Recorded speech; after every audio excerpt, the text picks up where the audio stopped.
اے محمد صلی اللہ علیہ وآلہ وسلم، مجاہد لوگ تم سے غنیمت کے مال کے بارے میں دریافت کرتے ہیں کہ کیا حکم ہے۔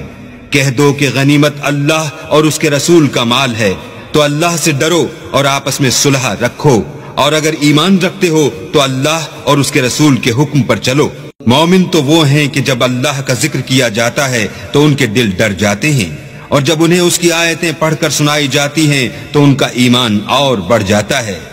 اور وہ اپنے پروردگار پر بھروسہ رکھتے ہیں، اور وہ جو نماز پڑھتے ہیں اور جو مال ہم نے ان کو دیا ہے اس میں سے نیک کاموں میں خرچ کرتے ہیں، یہی سچے مومن ہیں، اور ان کے لیے پروردگار کے ہاں بڑے بڑے درجے اور بخشش اور عزت کی روزی ہے۔ ان لوگوں کو اپنے گھروں سے اسی طرح نکلنا چاہیے تھا جس طرح تمہارے پروردگار نے تم کو تدبیر کے ساتھ اپنے گھر سے نکالا، اور اس وقت مومنوں کی ایک جماعت ناخوش تھی۔ وہ لوگ حق بات میں اس کے ظاہر ہوئے پیچھے تم سے جھگڑنے لگے، گویا موت کی طرف دھکیلے جاتے ہیں اور اسے دیکھ رہے ہیں۔ اور اس وقت کو یاد کرو جب اللہ تم سے وعدہ کرتا تھا کہ ابو سفیان اور ابو جہل کے دو گروہوں میں سے ایک گروہ تمہارا مسخر ہو جائے گا، اور تم چاہتے تھے کہ جو قافلہ بے شان و شوکت یعنی بے ہتھیار ہے وہ تمہارے ہاتھ آ جائے، اور اللہ چاہتا تھا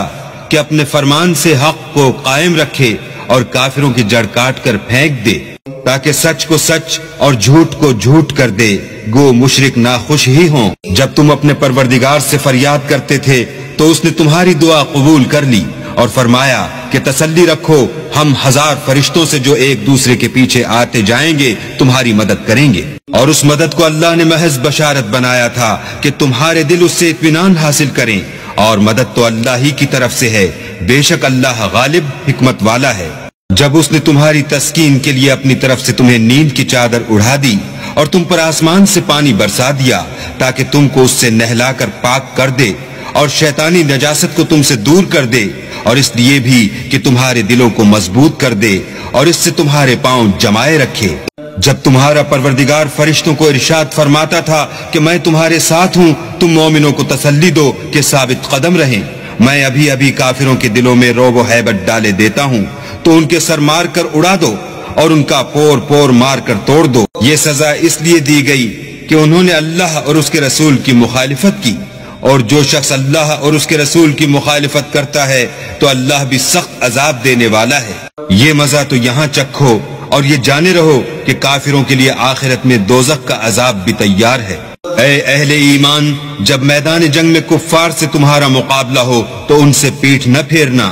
اور جو شخص جنگ کے روز اس صورت کے سوا کی لڑائی کے لیے کنارے کنارے چلے یعنی حکمت عملی سے دشمن کو مارے یا اپنی فوج میں جا ملنا چاہے، ان سے پیٹھ پھیرے گا تو سمجھو کہ وہ اللہ کے غضب میں گرفت۔ تم لوگوں نے ان کفار کو قتل نہیں کیا بلکہ اللہ نے انہیں قتل کیا۔ اور اے محمد صلی اللہ علیہ وآلہ وسلم، جس وقت تم نے کنکریاں پھینکی تھیں تو وہ تم نے نہیں پھینکی تھیں بلکہ اللہ نے پھینکی تھیں، اس سے یہ غرض تھی کہ مومنوں کو اپنے احسانوں سے اچھی طرح آزما لے، بے شک اللہ سنتا جانتا ہے۔ بات یہ ہے، کچھ شک نہیں کہ اللہ کافروں کی تدبیر کو کمزور کر دینے والا ہے۔ کافروں، اگر تم محمد صلی اللہ علیہ وآلہ وسلم پر فتح چاہتے ہو تو تمہارے پاس فتح آ چکی۔